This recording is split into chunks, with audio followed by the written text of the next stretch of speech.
जी ये जो प्रकरण है, जोहिना चौकी का जो थाना बेदगी क्षेत्र में आती है,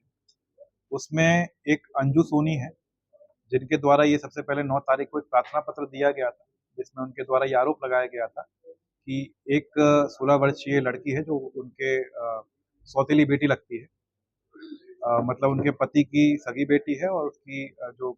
लड़की की जो माँ थी वो एक्सपायर कर गई थी, उसके पति ने उनसे शादी कर ली थी अंजू सोनी से। उन्होंने ये आरोप लगाया था कि उस लड़की का अपहरण उसकी मौसी, जिसका नाम गीता सोनी है, उन्होंने कर लिया है। और इस प्रार्थना पत्र की सुनवाई होने के लिए सभी पक्षों को कल चौकी में बुलाया गया था।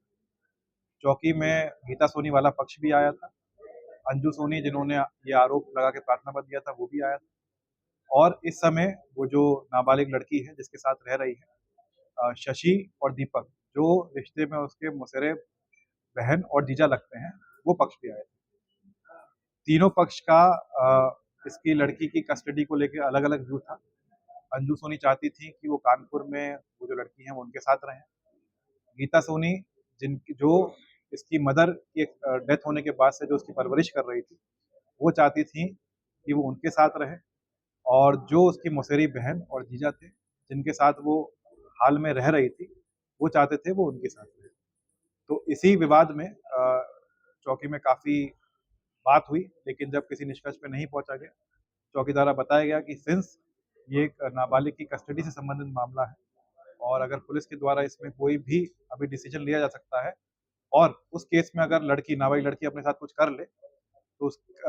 उसके कॉन्सिक्वेंसेस ठीक नहीं रहते। तो उन्होंने ये एडवाइस दी थी चौकी पे कि आप जाके एक बार कोर्ट में कस्टडी, सब अपनी-अपनी क्लेम रख सकते हैं और कोर्ट को जो सही लगेगा वो कस्टडी उसके अनुरूप दे देगा। इसमें से जो दीपक और शशि, जो उसके मौसेरी बहन और के जीजा लगते हैं,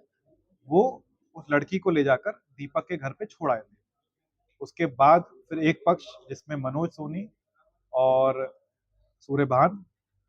और जो उसका दोस्त है अनु सोनकर, वो लोग दीपक की गाड़ी के पीछे जाते हैं। जब वो लड़की को छोड़ के वापस जा रहा होता है अपने में, तब उसके पास पीछे जाते हैं और वहाँ पर उसको रोकने का प्रयास करते हैं।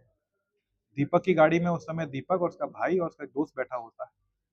और उनके दीपक का जो अभी आरोपी से पूछताछ हुई है, उसमें ये बात निकल के आई है कि जब वो पीछे से उसको रोकने का प्रयास करते हैं, शायद उनके द्वारा एक पत्थर भी चलाया जाता है जो उसकी गाड़ी में लगता है, और वो इसी डरवश अपनी गाड़ी को एक्सीलेटर पे तेज गति से चलाता है। पीछे से बाइक भी उसको ओवरटेक करने की कोशिश करती है, और इसी सब में जो सब उस समय चल रही थी, तो उसी में ये पूरी घटना कारित हुई है, जिसमें जो मोटरसाइकिल पे 3 ये लोग बैठे हुए थे, उनकी 2 की तो ऑन द स्पॉट डेथ हो जाती है, और तीसरे की जब इलाज के लिए उनको ले जाया जा रहा था, तब उसकी डेथ हो जाती है, और वहाँ से ये गाड़ी चालक वहाँ से फरार हो जाता है।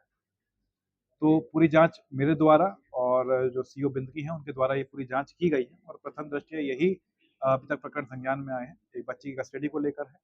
और इसमें ना ही कोई अवैध संबंध वाली बात है, और ये बात कि गाड़ी में लड़की थी और उसको ज़बरदस्ती भगा के लेके जाया जा रहा था, ये बात भी अभी तक प्रमाणित नहीं हुई है। जी हाँ, जो बाइक है, वो भी दीपक के नाम पे थी, क्योंकि दीपक एक तरीके से जो सूर्यभान है,